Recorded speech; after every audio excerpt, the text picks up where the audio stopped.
Hello and welcome to the TTS Talking Outdoor Spaces webinar. Now, throughout this session, I'll be talking to a global panel of experts to explore all the fantastic learning opportunities the great outdoor offers. Now, who am I?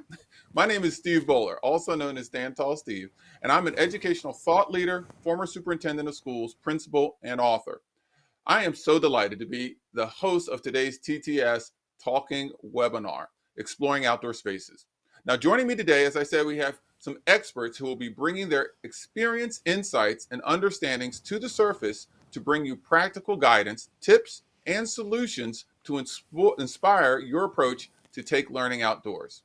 So first up is Professor Stephen Heppell. Now, Stephen holds the Felipe Segovia Chair of Learning Innovation at UCJC in Madrid. Now, his work in the field of learning environments means that Stephen has extensive knowledge of how environmental conditions affect children's learning. Stephen, welcome. Buenos dias. So next up, we have Dr. Tim Holmes. Now, Tim is an award-winning educator and neuroscientist. Throughout Tim's career, he's developed and implemented neuroscience programs for various academic and commercial customers. Dr. Tim, glad to have you. Great to be here. Very good. And next up, we have Catriona Woodward. Now, Catriona is a passionate international educator. She's held a range of leadership positions in schools across the globe and most recently joined the Real School in Budapest as co-designer and lead educator. Hello, Catriona. Hello, happy to be here. Excellent. And wrapping up our panel, we have James Clarke.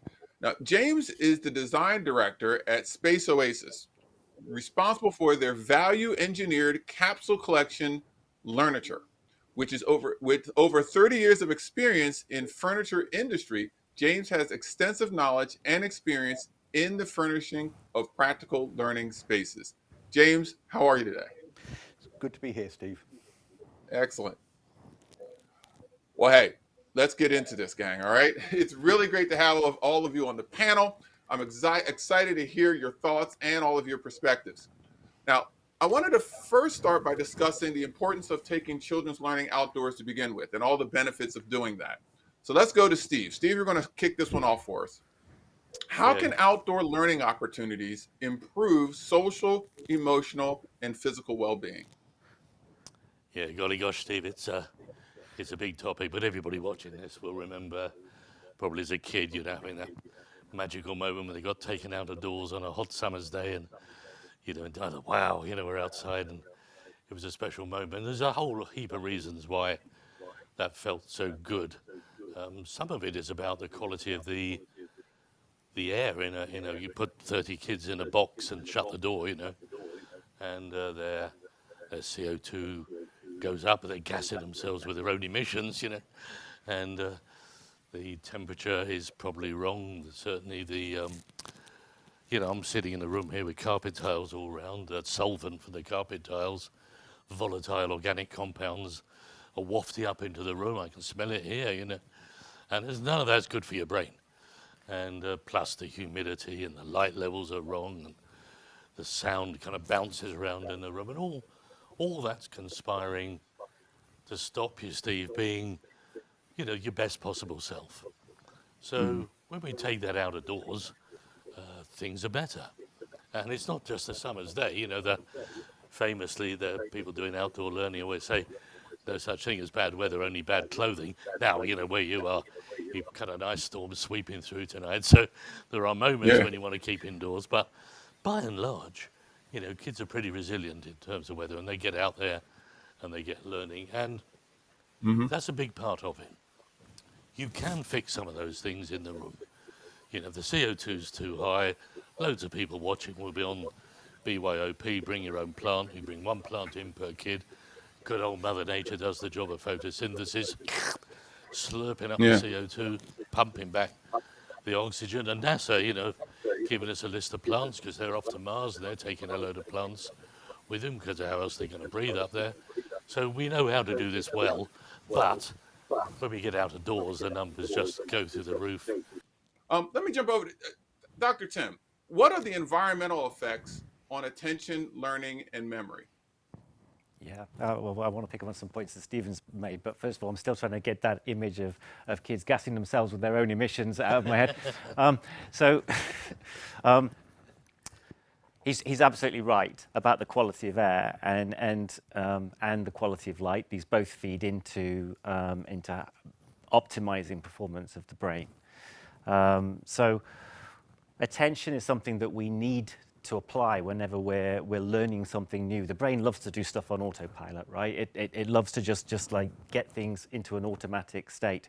And it does that to allow it to learn new stuff, to free up resources to do that. But one of the resources that's absolutely critical to that is oxygen. It's one of the key signals that we use when we're actually studying the brain to see what functionality has been going on, what areas of the brain have been actually, when people say lighting up, it's usually looking at the amount of oxygen that has been taken out of the blood by a region of the brain during the performance of some kind of task. And so this importance of good quality air, and particularly oxygen, is crucial to the process of paying attention, which is the gateway to memory. It's the gateway to learning. And if you can facilitate that, then we know you're going to have a better outcome. We know the recall is going to be better. We've all seen that situation where you're talking to a room full of people, usually after lunch, right, where the room's gotten a bit stuffy, everyone's a bit tired, and the body's processing other things, and the attention will drift off, and this can happen simply because of a lack of good quality air in the room. We tend to get sleepy. We tend to lose that focus that we associate with sort of good quality engagement when learning something. Stephen also mentioned about light.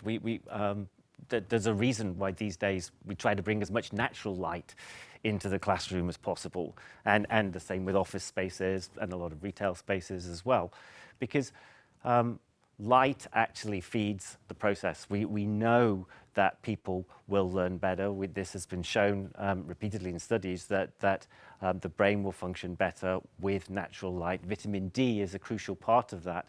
And that doesn't just play into the learning process, it plays into the well-being of the students, because happy students are almost certainly going to learn better, and they're certainly going to be more enthusiastic about the process of learning, about actually engaging with a topic. They'll be excited to do it.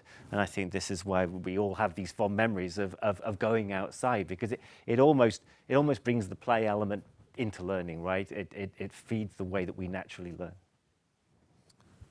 Catriona, I'm sure you're at a school. You see this all the time, I'm sure. I see you're smiling.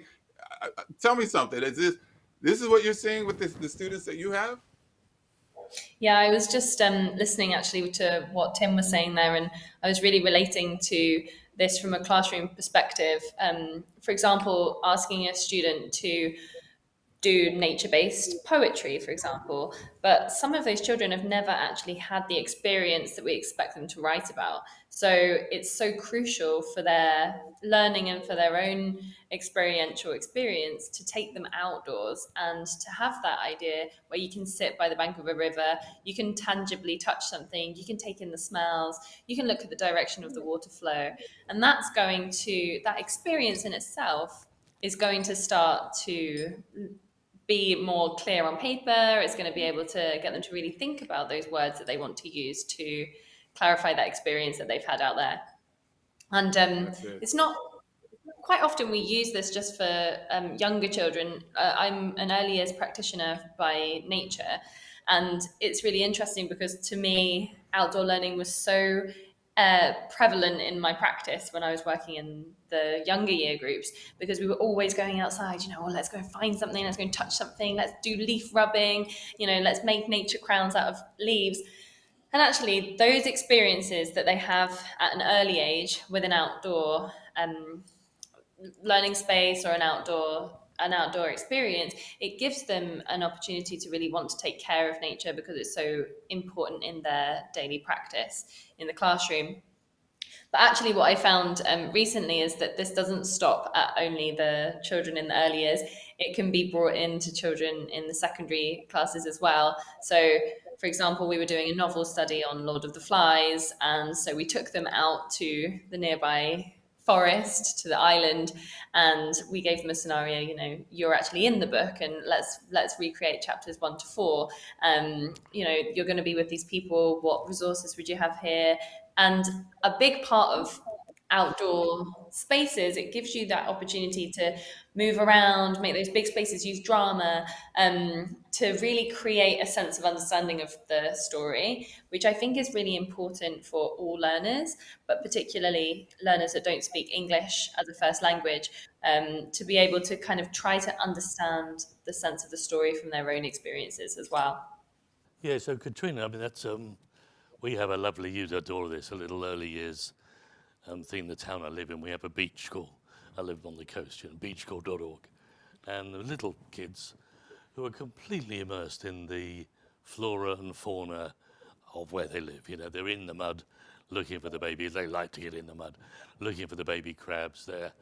And because they're there all the time, they really, really have a handle on the seasons and they can tell you when the jellyfish are or aren't in. They can say, hey, everything's 2 or 3 weeks later this year. Now, what's interesting about that is walking past are quite a lot of old folk, it's by the coast, and the old oyster fisher folk who've got such a wealth of knowledge of the place, but nobody's ever thought to involve them in learning before. But now they're saying, oh yeah, well, let me show you. If you turn the crab over, there's a triangle, that's a boy crab, or but look at this oyster, it's got a flat side, it's a native oyster.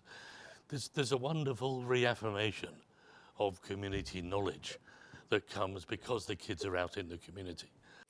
But one of the things that you mentioned, or that Tim mentioned, was about movement. And we know whenever we're designing a learning space, we're looking at what the research is telling us.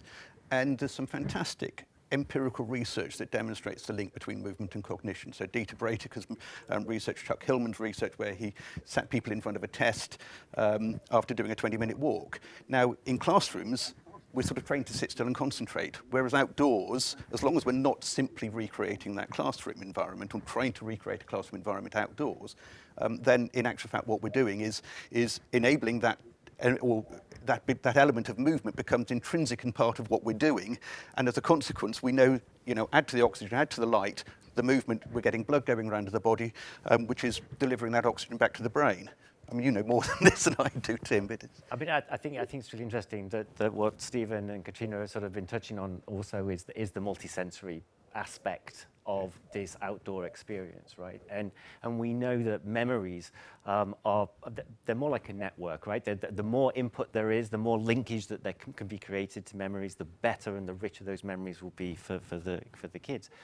And so, more lines of sensory input, more variety of stimuli, being able to turn a crab over. It's not just looking at a picture in a book. You can actually explore it, and you can feel it, and you can smell it. And yeah, absolutely. So, and you see them in different stages of development. So you have all of this additional information that makes the learning so much richer. Nobody ever says to a kid out of doors, sit up straight and don't fidget. I mean, so they can try. There's a physical thing going on here as well. That if my body's moving, it pumps the blood around my body, the oxygen gets to my brain, and that's good for me. But we saw Chuck, that work from Michigan, Illinois University. Yeah. That's really interesting because the kids who wandered around before the test, you could see the brain activity dramatically. So, Tim, what would you say to people in the classroom who haven't got outdoors yet? How do you get them to move? What would you do to get that engine pumping and the oxygen coming up here? How do you get them to move within a classroom environment? Before they're allowed out, Well, a little bit of that comes back to the types of furniture that we look at. It does. Yep. Wobble stools and things like that actually just do promote a sense of movement. I mean, the thing that I've again find so interesting is the fact that the kids know it. I was doing some student engagement for a school in the south of France that we're working with, and we had a group of their student council, and the older students said there was something about primary school that we loved, and it stops when we go into secondary school. And that sense of play, that sense of not just sitting down, sit still in rows, etc., that they recognised suddenly their learning didn't become excited. I saw it when I ran the scout troop in our local town. Is I tried to do something in the hut and I struggled, and yes, admittedly I'm not a trained teacher, but I struggled to keep any sense of control. Take them outside, and that was where they naturally wanted to be, and suddenly we had engaged kids. Yeah, we're going to come. We're going to come to some of the practicalities of outside as well. But Yes, Katrina, just be reassuring, Katrina, that when they're outside, they don't go mad. They're not running around out of control. They're kind of focused, aren't they, in a quite encouraging way, you know. Well, I'm just saying, as an educator, hopefully you have some control of your class to begin with. So if you're going outside there, as much as you can't stay still and perfectly, focus, it allows you to have a little bit of control of your class. You're out there in the elements, and it's absolutely a wonderful opportunity. Thank you so much, everybody, for your insights in that specific area. Well, that brings us to the end of this part of the discussion. Next, we're going to be asking our panels for practical advice on how to encourage outdoor learning in a variety of ways.